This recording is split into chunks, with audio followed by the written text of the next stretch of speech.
Hello and welcome back to the She is Courageous podcast. I am delighted to be joined this week by a new guest, Helen Williams. Now, I'm going to tell you I don't like the word job title when I think about founders and entrepreneurs and things, but Helen is a social media, visibility and viral content expert. And I have no doubt that as I've just said those words, there are a lot of pricked ears like, right, this is the one to listen to. And it really is. Let me just be really clear.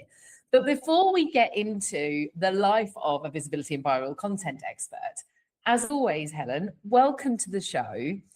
I would be very honored if you wouldn't mind taking us back a few steps and telling us your story of where you started, a little bit of journey, and how you became a social media visibility and viral content expert. Please. Absolutely. Hi, Shelley. Hi, everybody else. Thank you so much for inviting me. And it's so lovely to have this opportunity to speak to you and your audience. So, yes, it's a funny one because if you had told me 5 years ago that I would be doing this now, I literally wouldn't have believed you at all because I've always been considered quite shy and quiet. So I'm not a loud person at all. I'm an introvert, so I don't like groups of people. I would never speak up in even a group of friends. I wouldn't, I would have lots of thoughts in my head, but struggle to get them in the conversation. Whereas one-to-one, absolutely love, I've got my few close friends. So if you said I would be coaching people, I just would have said, no, that's just not a direction I would go in. So how that happened or how it happened was coming from a corporate background. I started very young. So I started my first job when I was 17 in an office in a big company, and I worked my way up. So my last job was a senior project manager in IT. So that's kind of what I became in the end. And I've always been very entrepreneurial. So I've always had some sort of side hustle of some type. Even when I was at school, I'd make up little baskets of Body Shop stuff and put cling film over the top with a hairdryer to make it all shiny and sell things to my friends. There was always just something. I always just wanted to make money, which is really why I left school early, because I just wanted to make money. I just have had that thing in me. So I've always tried lots of different things. And it was when I got to the point where I was so stressed that having panic attacks in corporate life, probably sort of from the age 40 onwards, I was contracting. So I could kind of leave and then start again. So in those breaks, I would just be like, right, I cannot do this corporate stuff anymore. I have to start my own business. I have to make it work. So I would try again.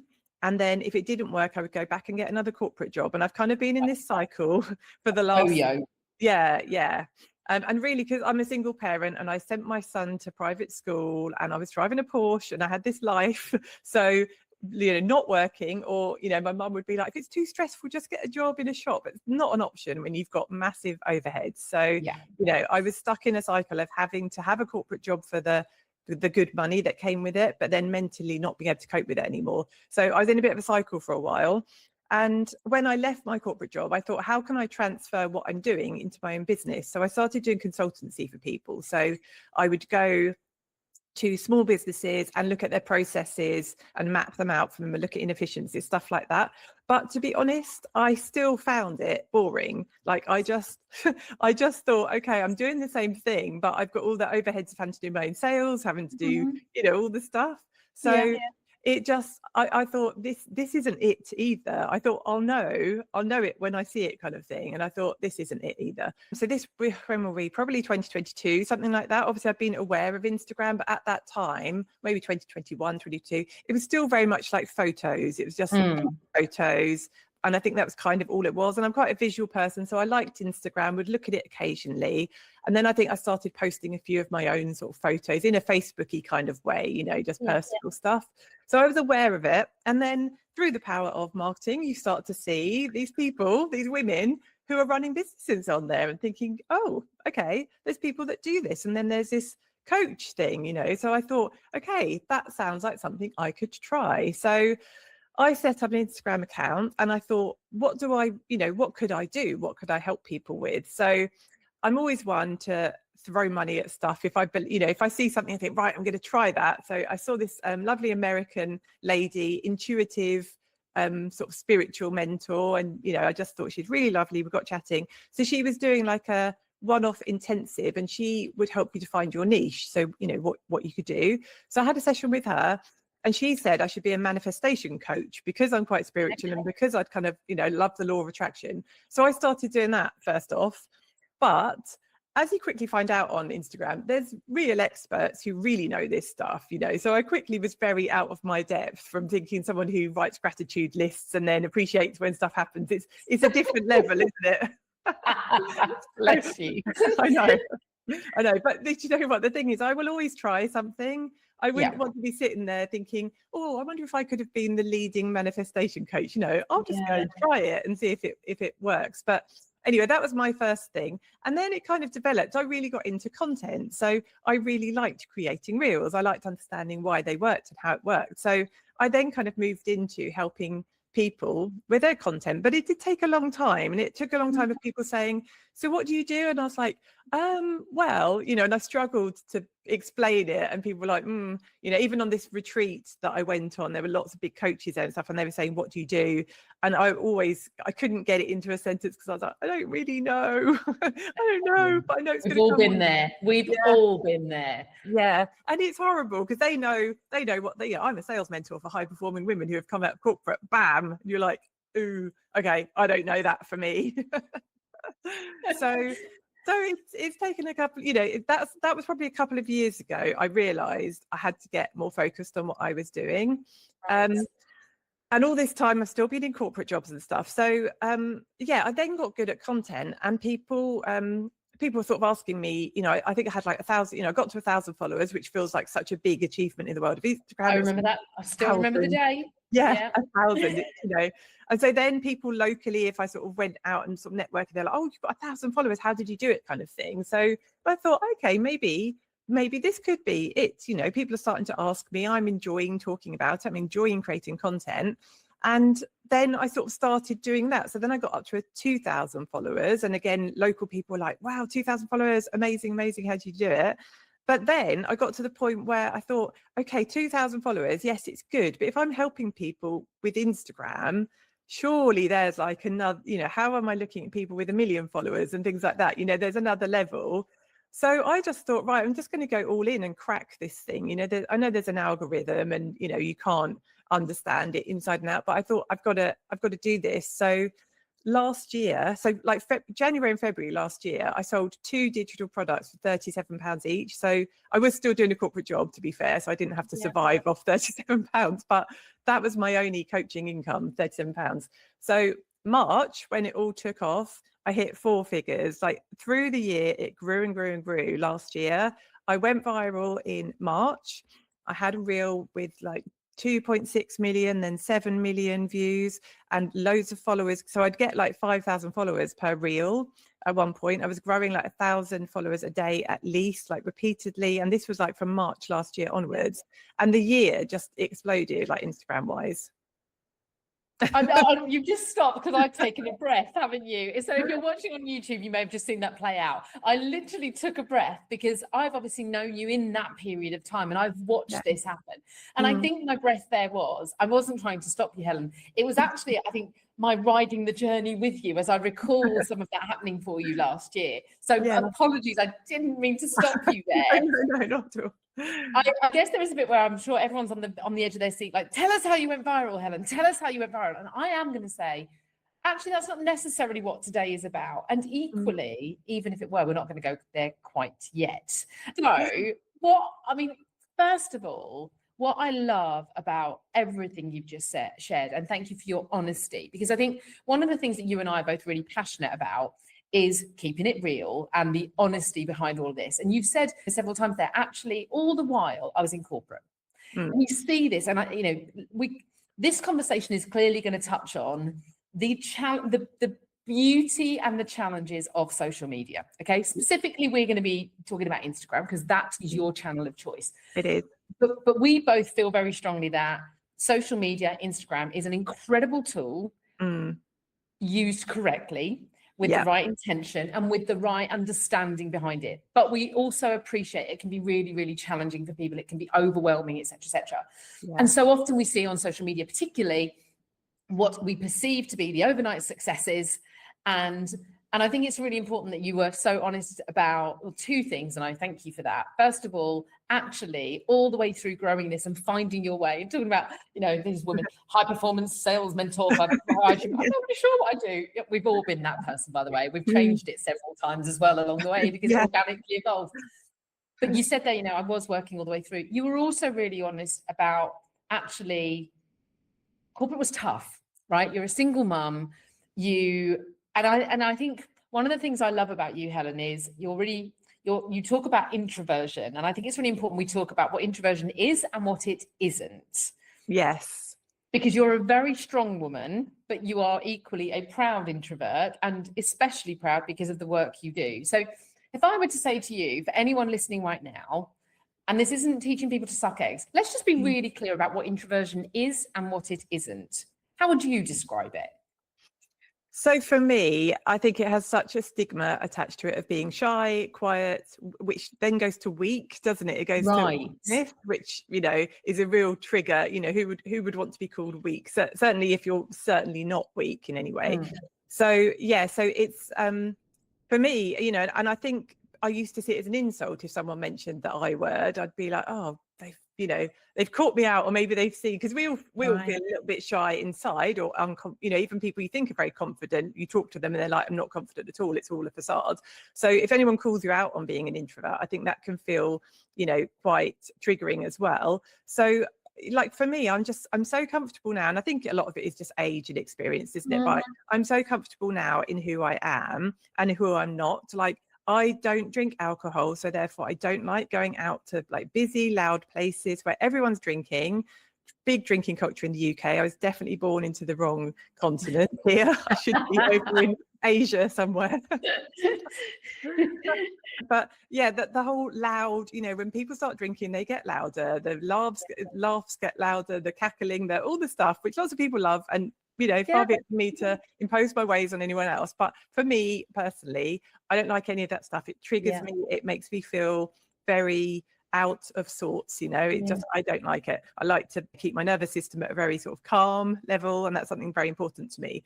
So the introversion thing, I know that when I'm with one person, if I said to them, oh, I'm an introvert, they wouldn't believe it. But then if we then went to meet their group of friends, they would see it. Like, I can't get a word in. I don't even want to. If I told a joke and everyone looked at me and laughed, I would feel mortified. I cannot bear having like 6 eyes on me laughing, not laughing at me. They were laughing at something. No. Oh no, it fills me with dread. So but equally, I am so strong. Like, I'm not just a single mum, but I'm a single woman as well, because I just can't tolerate men who all these bloody behaviors. I'm sure there are some nice men out there. I'm not writing them off forever. I'm married to one of the good ones, Helen, so I'm going to nod to you there. But these ones that you just feel you're looking, I've got a child, I've got a dog, that they're quite needy. To look after a man as well, I'm not prepared to do it. So I've had to end lots of relationships because I'm not prepared to do that for anybody. I've done it before. I've tried to rescue, I've tried to help. No, it's my time. And what I'm smiling from ear to ear, and I'm like tingling listening to you, and that's why I asked you the question about introversion, right? Because actually, to so many who don't understand that, I'm not being rude to people. If you don't know, you don't know. You only know what you've learned, or what you think you know, or what you believe to be true. Actually, you are a perfect example of really strongly owning the fact that you are introverted. And introversion isn't about being shy. It's about one's own energy. It's about actually, you don't draw energy from other people, you draw energy from yourself. And the behaviors and the way you're describing it are really strong. Like, I know who I am. I know what I'm prepared to do, not do, deal with, take on, not take on. And actually, I was thinking about in that corporate piece, and whilst there was a reality there was the practicalities of, I was back and forth. I would leave a role. I would say, right, this is the time I'm going to find my way. But you know what? There's a reality of life, whether it's Porsches, bills, or whatever it is. We need money in this world, and we shouldn't be afraid or ashamed to say that out loud. And you're strong enough to say, in fact, even saying that, I love the fact that you were able to say, you know what, I had a Porsche and I've put my son through private school, and I'm proud of that, which meant I had to make really courageous decisions. And I think that's the bit I wanted to link in. Yeah. Firstly, introversion definitely isn't about shyness and quietness. No. It might exhibit like we think shyness and quietness is. Yeah. But actually, I've got a very strong woman here talking to me who's very proudly introvert and has shown incredible courage. And I love that you also talk so openly about, do you know what? I just tried things. Yeah.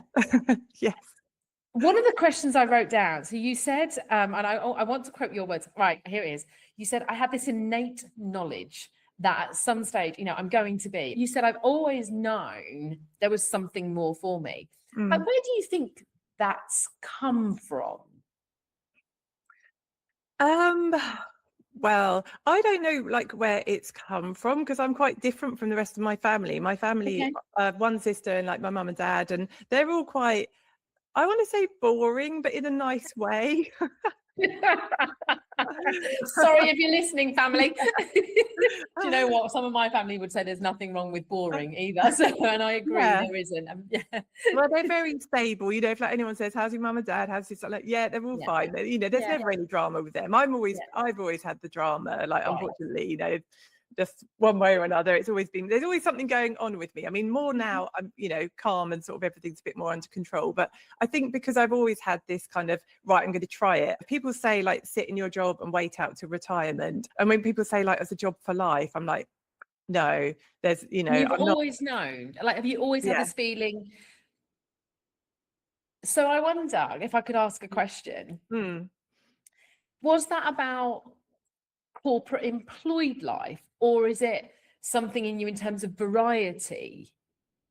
Yeah, probably variety. I think that's why I chose project management, because you get different pieces of work and then they end and then you're working with different people. It's something new.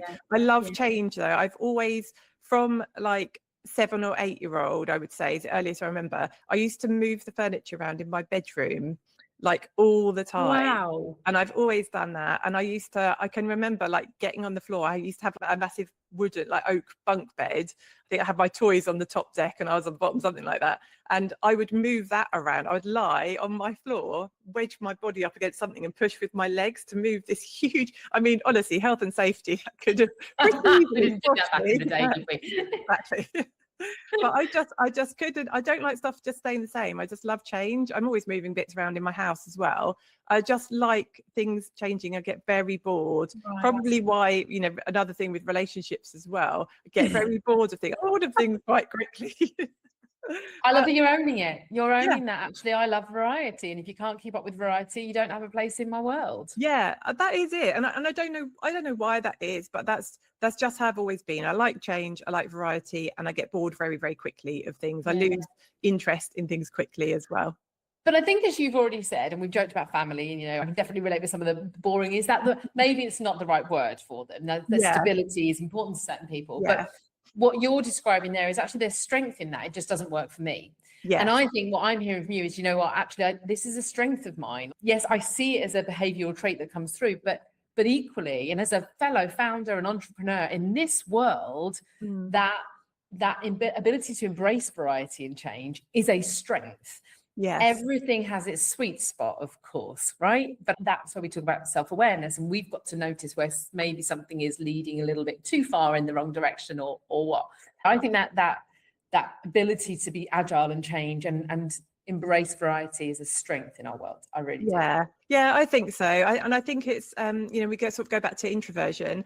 I think I would always say that I'm very calm, and that's why I've sort of got corporate jobs. When I've had interviews, people like the fact that I'm very calm. That gives people a sense of security that you're not going to be, even though I like change and I like things to be up and down and change, I also like calmness, and I appreciate how other people resonate to that as well. You just feel in a safe pair of hands, don't you, if somebody's reassuring you, because I always feel like I can figure stuff out. Like in a job interview in corporate, I'll just say it's like actors say sometimes, don't they? If they say like, can you ride a horse, they say yes, and then they go and book their riding lessons afterwards.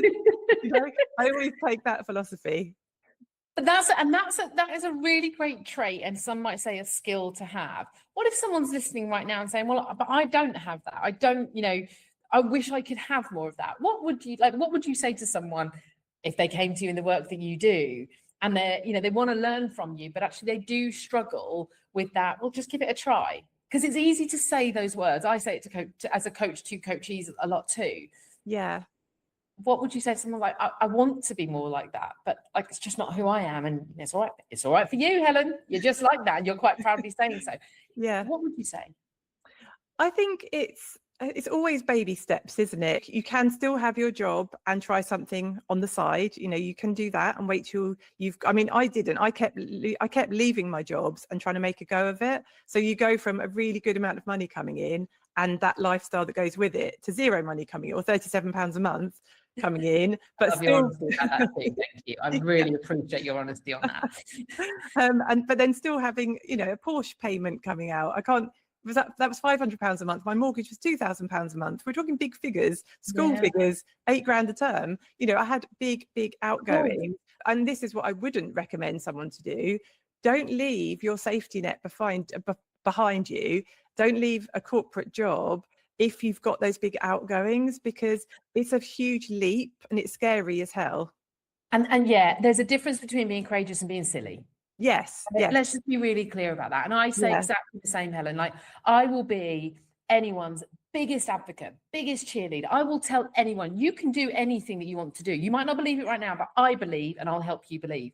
But I'm not saying do it all now, and let's just put some sensibility rails in place, like the guardrails, you might call them. Yes. So, and I don't think enough people have these conversations. I think we see this imagery, the narrative is just go for it. What's that lovely? I've just heard it. You just use the net. Leap and the net will appear. It might not if you don't do some work on building the net first. Yeah. So, I think it's so important we have these real conversations. Yeah. And that's why I love that you are sharing. You know what? That's like 5 years of still working in corporate while you've built this. I was in corporate for 2 years while in the background, coaching every hour, every evening, every weekend, building a client base. And I was fortunate that we were then financially in a position where I'd put enough money aside to go all in and have that first 6 months of no income coming in. That's when the courage really steps in for me. It's the keeping going. And I think it's equally as courageous knowing when you've got to go, hang on a second, I need to go, I need, not back, but I need to sidestep here. I need to do the right. I think that's equally as courageous. Yeah. It was really, I listened to a lot of advice of people saying, like feel the fear and do it anyway. It's like, you have to take the leap, you have to, all of that. And it was bad advice, because my world did nearly collapse around me. I had, like 2 years ago, I had a really, really dark time where I had all these big payments and I had no money and I had no job. And I sat in a pub, which I don't like going to pubs because I don't like the smell of alcohol. But anyway, we went to a pub with my best friend and we sat there and I just said, like, the walls are closing in. I literally don't know what to do. And it was at that point I had to go off and get another job again. So then I got another corporate job, but I really didn't know what to do. And I was, I actually said out loud, I was considering that awful thing of, well, I can't even bring myself to say it. I think you know what I'm saying, but I couldn't see a way out, basically. I didn't see a way. And that was because I had listened to that advice, and lots of people in the coaching world, unfortunately, that I kind of got involved in there, were saying you have to keep living your 5-star lifestyle, and then you will attract the money for it. And it's so wrong. And it feels, so I'm quite passionate about that now, because if I hadn't followed that advice, I wouldn't have got myself in. I'd always been very careful with money. It's the first time in my life I've fucked up really with money, when I got into that whole world too deep, and people were saying, just keep spending the money, like, buy the Porsche, buy the big house, and then the money will find you. Oh, and you start to think, I don't know if this is you, I'm resonating with what you've said. And, you talked about manifestation coaching earlier, and I know everyone knows, and I say it all the time, I'm woo curious, I'm not particularly spiritual, I'm not poo-pooing all that stuff, but let's have a sense of reality in it all. And there are people out there, like you say, people saying you've got to embody your 5-star life to that five-star lifestyle to achieve it. And that's when people make the mistakes that you realized you were making and pulled back from quickly. But some people don't realize quick enough and do get themselves in an even further mess. And it breaks my heart, because what actually happens there is that too many women think, well, it's me. I'm the one that's getting it wrong here. And that's, you know, and that, I mean, I get on my soapbox about qualifications for coaches and the unregulated industry, but equally, you know what, there are qualified, regulated, you know, unregulated, ICF accredited people out there still peddling some of those messages. And I don't want anyone then turning upon themselves and thinking, well, it must be me, I'm getting it wrong. Like, that's not the case at all. It's tough running a business. It's tough starting a business. It's tough getting that you know, it took me, I didn't go viral. I've never gone viral, but we will get to the viral piece. But, you know, I remember that first year, I mean, I made like £10,000 in my first year, full year in business. And I'd come from a 6-figure salary, and I thought I was a failure. And I remember saying to someone, in fact, someone we both know, like 2 years later, when I could look back in hindsight, and I was at the 6-figure number. Like, it took me 25 years to get to 6 figures in my corporate salary. Where on earth did it become this unwritten rule that in a year you're supposed to hit what you've got to, in what you'd worked 25 years for? And actually that, what's the word? So liberating for me. And I think the more conversations that we have around that makes it more, the better, because it's very easy to get wrapped up in it. I mean, I said, when I spoke to one of the mentors I worked with, I said, you know, she said, like, what figure do you want a month? So I just said 30K a month. And she went, great, it's done. And I thought, oh, okay, this is going to be easy. This is going to be easy. I'm going to, you know, put out this Instagram story, put out this post, and it's just going to all happen. And I'm just going to make all the money. And I just lived in this bit of a dream for a while, thinking, no, it's going to happen, because why wouldn't it, right? You know, it's worked for her, it's worked for her, it's worked for her, which is great. Once you get a bit deeper into your business and you know how it all works, and you know how to make sales, you know how to make connections, then that's great to have those role models. But if they're not telling you that messy middle, that way they went through to get there, then they're not giving you the full story. But the messy middle doesn't always sell, does it? Because let's be honest, don't we all buy into the transformation? And it becomes, true. You know, that's the vicious circle of it. Oh, we do it. We see these, and like, that's what I want. And if she's saying she's got it, then, you know, due diligence, how do you do due diligence? But, you know, and ultimately we both, I often say this, I'm part of the problem too as a coach. And Helen, I will cast an aspersion, you do this too. The difference being, I know, and that's why I bring people onto the podcast to share their stories, to tell the truth of the story. You know, you've gone back and forth between corporate while you've been working out in the background. How do I make this work? I saw the post recently where you talked about those 2 months, January, February 2025, I think it was, £37 a month. So let's come forward to, so I think it's a really important background story. And what I love the most about bringing you onto the podcast is, firstly, everything you've just said in terms of the courage you've shown and courageously sharing actually the truth of the story. Introvert, viral content on Instagram, two things that aren't necessarily put together.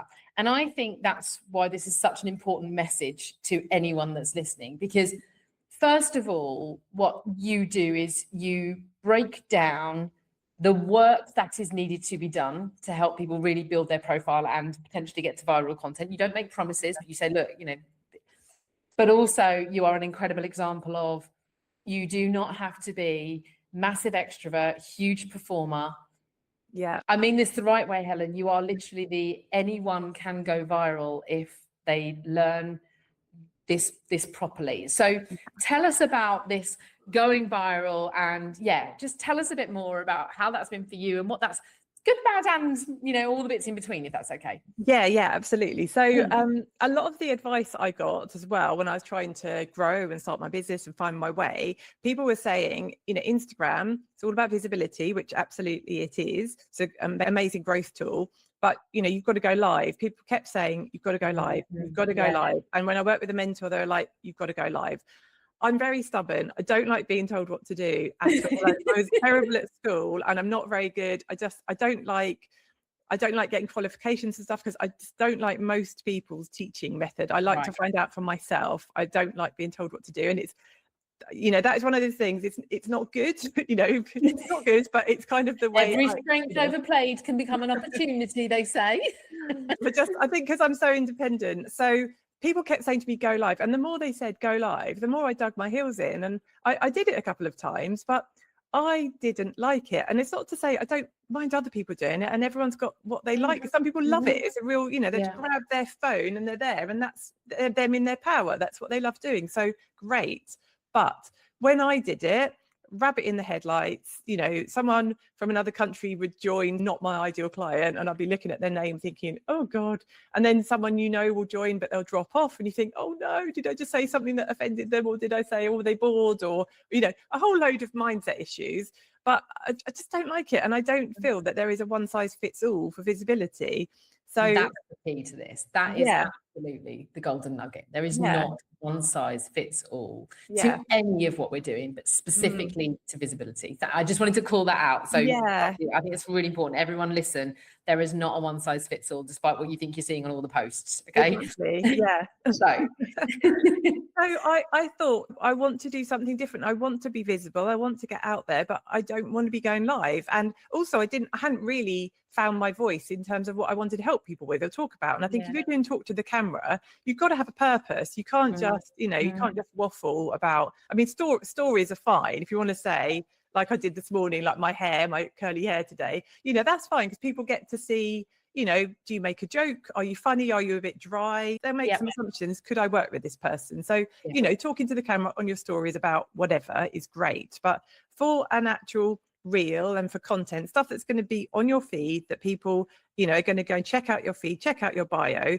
there's a lot we need to get across there. So if you're doing a live and you looked really scared and worried, or you noticed that someone had dropped off, and it just shows, it all comes across, and that's like a bad impression to give of somebody. It absolutely is. And therein lies the challenge, because where the message can so often be, if you really want to make it, you've got to go live, you've got to show up like all the time. Everyone needs to know everything about you, like personally, professionally, the whole lot. The pressure that puts upon us, even for those of us that are a bit more comfortable going live, right? I'm not uncomfortable going live on camera, but actually I'll get myself in a right old head mess around the intentionality of this and what will I say. And then before you know it, I'm in a mindset spiral myself. And I think the most important piece is, first of all, there's not a one size fits all. So that solution that's been peddled is not necessarily the answer for everybody. But actually what you're saying here is you've got to do what's right for you. Yes. Yeah. There are hundreds of ways, but you have to find the way that is right for you. And I have a friend in the world of visibility kind of thing, but different to what you do. She always says, if you don't have conviction in your ability, nobody else is going to either. Yeah, so true. And that's it here, right? Yeah. So it is that this might not just be going live. You might hate showing your face in any way whatsoever. That doesn't mean you can't have a visibility strategy. You just got to find the right way for you. Yeah. Would that be fair to say? Exactly that. Some people have grown huge accounts just doing like one page static posts. Some people do carousels, and that's all they do. You can't find their face, then there are faceless accounts, aren't there? People that do digital marketing, but not even a faceless account, but just someone who doesn't show their face but doesn't call themselves, because they're doing carousels where they're teaching people, they're giving value. And that's enough to attract an audience. So when people do these things saying reels don't work anymore, carousels are dead, all this kind of stuff, nothing's dead. Things work for different people. If you like doing a certain type of content, you need to try it and but persist at it, give it a good enough test period, because it is all an experiment, it is all a test to find out what works. And then, you will find your people, or you'll think, oh, that didn't do so well, I'll tweak it a bit, and that one might do well. And you learn as you go through. So I was very determined to not go live if I didn't want to go live. And just find something that I felt comfortable doing. And I found reels, and I love reels, and I love the creative process of them. So I doubled down on that. And you did go viral, literally. And it was a little bit of I know we use this term overnight success, and you and I are very clear there's no such thing as overnight success, because, overnight success could be 5 years in the making, but it suddenly happened for you, didn't it? And everything shifted. Tell us about that. How did it feel? Like when that first reel went proper viral, how did you feel? I don't think I've ever actually asked you that question. Like, what was going through your mind? It was really exciting. I mean, taken out of context, if this was someone who's not in the world of Instagram, they might think, God, whatever. But when you're in the world of Instagram, and it is all about metrics, and I'm not saying with a low following you can't make a living, you can't grow your business, because you can, but generally, as a overarching thing, Instagram is about the numbers. People, first thing they'll say is how many followers you've got, or they'll say like, oh, you've got so many followers, how great. It's about the numbers. We kind of know that. So when you're trying to get some decent traction on your account and get visibility, to go viral is incredible. It's it's validation, again, rightly or wrongly, dopamine hits and all that. Rightly or wrongly. Let's just be honest for a second. It's a popularity contest, but it does feel great, and it does feel like, wow, people are listening, people are watching, and you look at the insights on there, and it tells you, because I do short form reels normally, like 5 seconds. So if people have gone down into my caption to read, they'll be watching my reel numerous times without realizing it. So when you look at it says something like combined watch time, it's something like 80 days or 300 days, because they've added up of all the millions of people that have watched that reel multiple times. And that's crazy. It is mind-blowing. And you think, wow, all these people have like seen me on their screen with their phone. And I think what's really important is you just like, let's just have a moment. I think we all love that. I know I've never had a viral reel like that. I remember getting excited about 25,000 views on a reel. I've had some clients that have had one-off virals. And you know what? Bask in the glory. I'd say that to anybody. And for you, particularly with the work you're doing, that then cemented even further what you wanted to do and how you wanted to help others with this, right? So that's, of course, it's important. Yeah. But actually what I love, and I think is really important, I just want to kind of pull it out of what you just said. It is about numbers. Business is a numbers game. And Instagram is about numbers. It is a noisy platform. Numbers doesn't mean you don't have to have 70,000 followers you don't have to have 7 million people watch a reel to get business. In fact, you could have one reel go viral and never make any money out of it. You could, yeah. But it is about the right metrics. And I say that to people all the time. Don't just look at likes. Actually think about how much time you spend on this platform and what is it giving you. So metrics are critical in business. Otherwise, you are throwing spaghetti at the walls and no one knows what it's actually doing. So I just want to reiterate that in my little sensible moment. So went viral, like, oh my God, I've gone viral. Was there a moment of what now? Yeah, definitely. Because so I was getting like 5,000 followers per reel. So I had like the viral one, and then you get this quick panic with, oh my goodness, what do I follow it up? What do I do next? What if the next one gets 100 views and like 1 like from my mum? What do I do then? So there's a big panic of what next. So I just thought I'll do like another similar one. So I just started, anyone who's seen my account, a lot of them at that time, I was in my car, my lovely Porsche, brilliant, like panoramic roof. So it's a very nice like frame for the video, really just aesthetically pleasing, and it just worked. It's just driving a car like nothing, just something we all do every day, and these kind of like life hack things, but a little bit different. So they're kind of lived experience things, and that's why I think people really warmed to them. And there was no sales. So those ones that went viral, I wasn't selling anything. It was just connection. It was all about the connection. And people, even the ones where, because I have done them since, where so I've grown my mailing list to like 10,000 people as well. That's something else that's happened this year.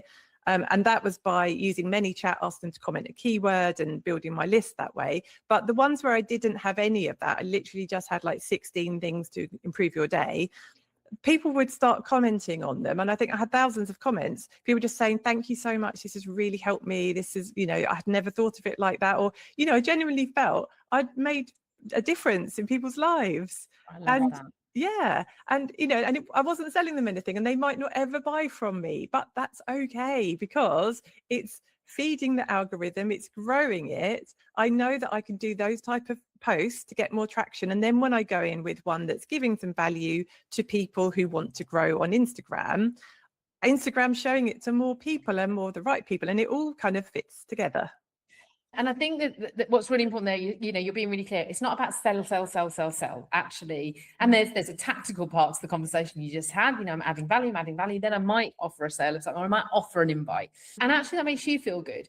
I guess the question that just popped into my head is, of course, people might be listening right now and they're like, okay, so I love Helen's story. She's keeping it really real. She's telling us she spent 5 years back and forth with corporate while she's building in the background. And she has her viral moment, and she's turned that into, and you were already kind of going down that route, but you've been able to use that as, look, actually all that work works. Let me now help you with this work. Yeah. So of course, someone might be sitting here thinking, well, the very point here is, Shelley, Helen wanted to help people with Instagram. What if I don't want to do that? And actually, I just want to think about, how does this apply more broadly to business? Now, I know that's a really big question. And clearly, I'm going to say to everybody at the end of this, go check Helen out. Everything's in the show notes. And this is now the work that you do, right? Yes. You literally work predominantly with women. I know that doesn't mean you're not just exclusively women, but I think your core audience are very female, predominantly with women. And you help people understand how to increase their visibility, and I'll ultimately work to get viral content for them, whatever viral might mean as well. Viral, Yeah. So if I were to say to you, as I said, okay, but I'm not running an Instagram account because I want to teach people about Instagram. Yeah. I don't know, I don't even want to give a random, but, you know, just a more broadly, what would be one piece of advice you would give them on their journey to visibility and viral content? Yeah, it's okay. So, I mean, the people I work with, I don't work with anyone else that helps people visibility on Instagram. I help them with their own businesses. So I've got personal trainers, interior designers, a coach for teachers, a sales coach, all, you know, wide range of people that I help. And the ones who work with me in closer proximity and the ones I've seen the best results from are really following my guidance. And I think sometimes so I'm all in favor of people doing it their way. Don't want to squash any of that and say, do it my way.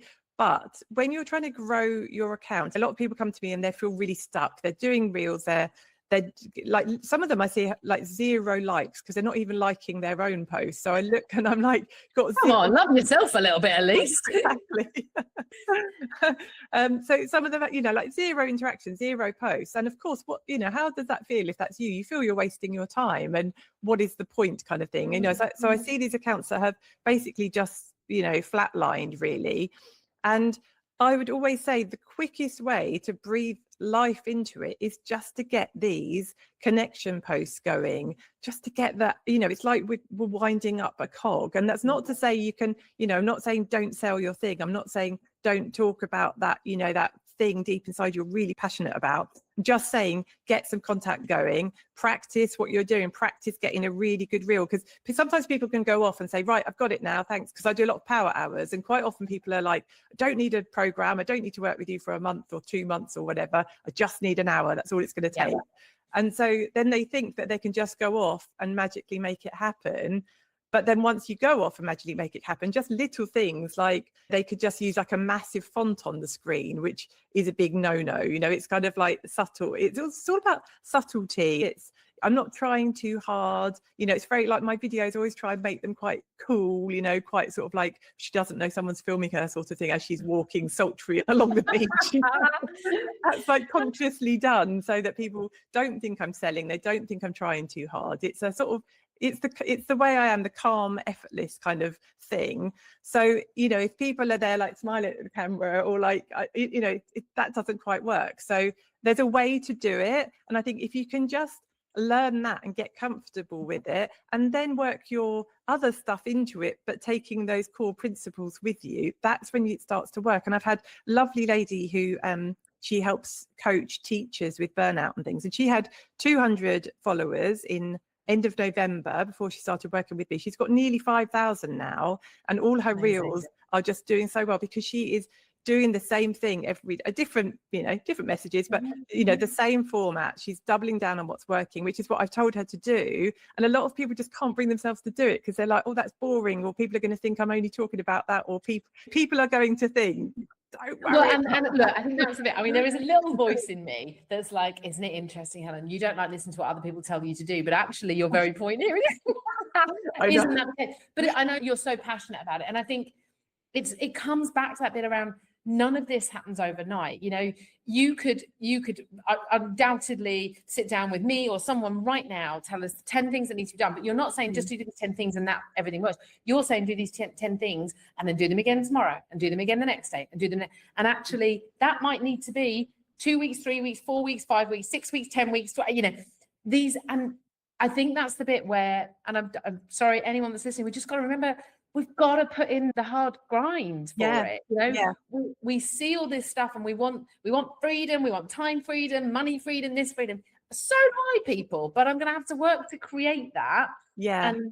And we see too much where it's almost like we shouldn't have to work that hard for it. Like they've got it that quickly. Your point continuously is, you just use that word consistency. You've talked about your own hard graft to get to this stage. I just, that input, that is, so I'm repeating it constantly because I think it's something that people don't talk enough about. Because I think people are worried about talking about it because it seems like, you know, I'm not that good because it took me this long to get here. You know what? It might have taken me this long, but I'm still here, still growing and going nowhere. So it is hard work. It is hard work. And yes, you'll find people that say black is white, right? Everyone's got, you know, strong opinions, and a lot of it is just for the algorithm. Put a strong opinion out there, it will get, you know, whatever. But basically, you know, hard work, it doesn't mean it doesn't have, you know, you don't have to work so hard forever. But if you're working towards a goal, you know, I've got a goal, obviously a financial goal, things I want to do with my life, so I'm working hard. There will come a time when I do have a relationship again and I won't be able to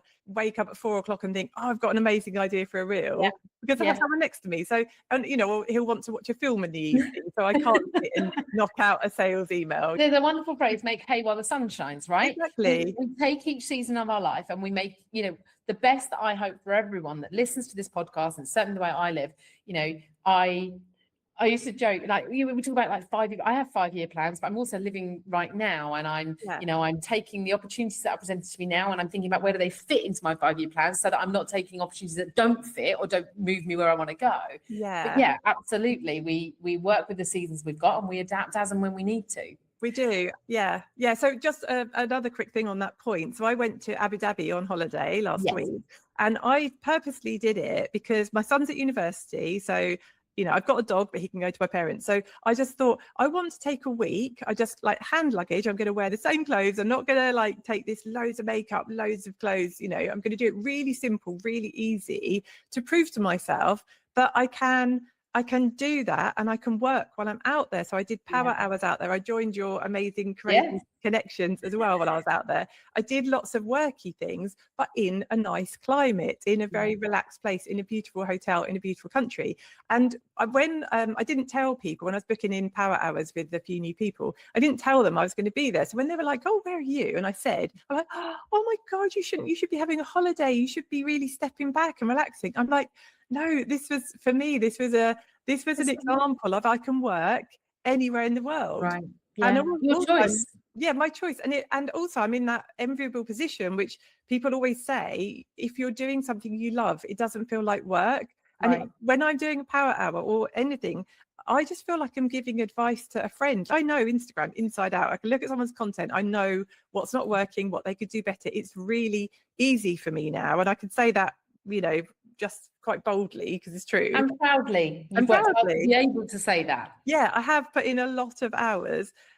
So when people's, it's just literally, it doesn't feel like work to me, and I really enjoy it. And I really enjoy when I see people say, oh my God, my reels just got like, 50,000 views or whatever.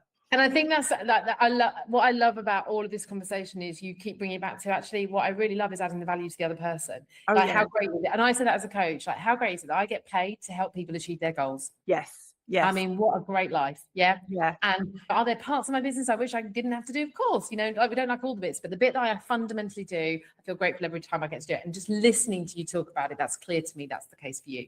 Absolutely. What does the next season or chapter of Helen Williams look like then? Well, good question. I mean, so last year when it all like took off, I didn't really have a plan at that stage, when people were suddenly, so people were literally, people say my DMs were on fire, whatever, for the first time ever they were. And people were saying, like, wow, I've noticed your growth. How did you do it was the question, wasn't it? How did you do it? Can you help me do it? So people were booking, like, power hours I just started doing, and then a mastermind. Then I started my membership at the end of last year. So I tried I thought, do you know what? I'm just going to do everything and see what I like doing, see what fits best with me. Again, my typical attitude of I'll try it all and see what works. You don't know unless you give it a go. I say to people all the time, the best way to find out if it's the right step to take is to take the step. You can always course correct. Yes. Right? It's exactly that. Yeah. And I even took on 2 social media management clients and managed their social media for them as well. So I have done all the things. I've tried everything. And so this year is more about, well, I'm not there yet. I'll be honest with you. I'm not there yet. I couldn't tell you. I haven't got the rest of the year mapped out. I'm still finding my feet. I know what I don't, I'm getting closer. I know what I don't like. I love my membership because people are coming in at a lower price point and a lower level. And that's really nice to see that building.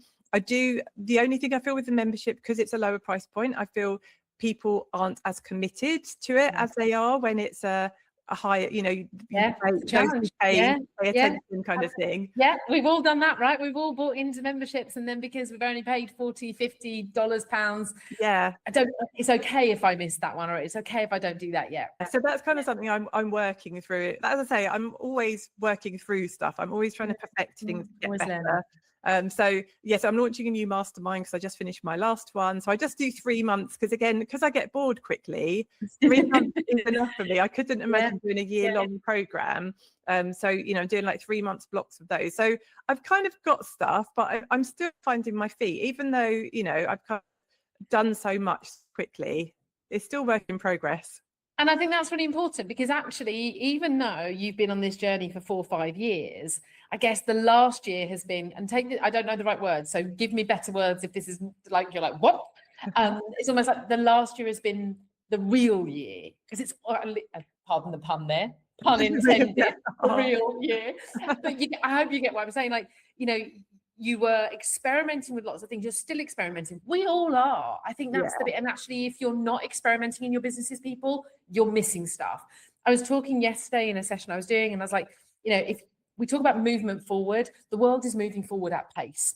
If you are not moving forward at some kind of pace with it, you're going backwards. Yeah. And in business, what that means is we have to adapt. We have to be agile. That doesn't mean keep chopping and changing. There's a sweet spot. You've got to find your way. And that's what you're doing, having had like a full year now of Helen Williams is here. She's doing her thing. Yeah. So I have one final question for Helen. Mm-hmm. This is the She is Courageous podcast. You've showed so many examples of your own courage and continue to do so. And I think it's really courageous to keep experimenting, by the way. As I say, sweet spot people, I'll be the first as anyone's coach to say, let's not keep trying everything and not moving anything forward. But it's finding the right things to kind of leverage. What would be your one piece of advice or golden rule for the people listening to live a courageous life? What would you say to everybody? Like, this is the rule I live by to keep living courageously. Action, like take action. It has to be. I have a lot of friends sort of on the journey with me. A lot of the time they're just talking through ideas. Oh, I'm going to try this. I'm going to do this. Oh, I've just seen a podcast on this, or I've just watched this, inspiration. But then they don't do it because we worry no one's going to buy, no one's going to like it, all the usual stuff. But it's just take action. Just like, even if you're not ready to build a program or launch whatever your thing is, put it on your stories, start to gauge some interest, start to see who's interested, do something. I'm a big action taker, I always have been. I push stuff, sometimes rightly or wrongly, but I do push stuff because I just like clean lines, basically. I like closure. And I realize you can't always get closure. Sometimes you have to give that yourself. You can't. Absolutely. Very important learning. Let's just repeat that, actually. That's really important. So you can't always get closure. Sometimes you just have to give yourself permission to close it yourself. That's really important, particularly in this context. Because I think that's the point, right? Kindred spirits, all about the action. You will not know unless you try. If you just stay thinking about it, believe me, you will never find out if it's the right answer, and you'll tell yourself it's not. So absolutely take an action, because that's the first way to find out if it is or isn't the right action. Yeah. And if it it's can be really not, small. It can be small. It doesn't have to be. And I think if we anything trust major. ourselves more, we realize much quicker than we think we're going to, whether it's right or not. Yes. And then that piece about actually, if it's not, just give yourself permission to close it off. Yeah, that's it. Love that. Yeah. Love that. Helen, I could talk to you all day, quite frankly. And there's so much more we could talk about, I'm sure. But actually, what I'm going to say straight away to anyone listening who wants to find out more about what Helen does, or go and ask her questions that I didn't get to, go give her a follow. Obviously, all the links are in the show notes. I'm not even going to ask where's the best place to find you. Clearly, Instagram, Helen. Just Instagram, yes. What I would like to just say is thank you so much for everything you have shared and for being a guest on the She Is Courageous podcast. You're so welcome. Thank you. I really, really enjoyed that. It was great. Thank you.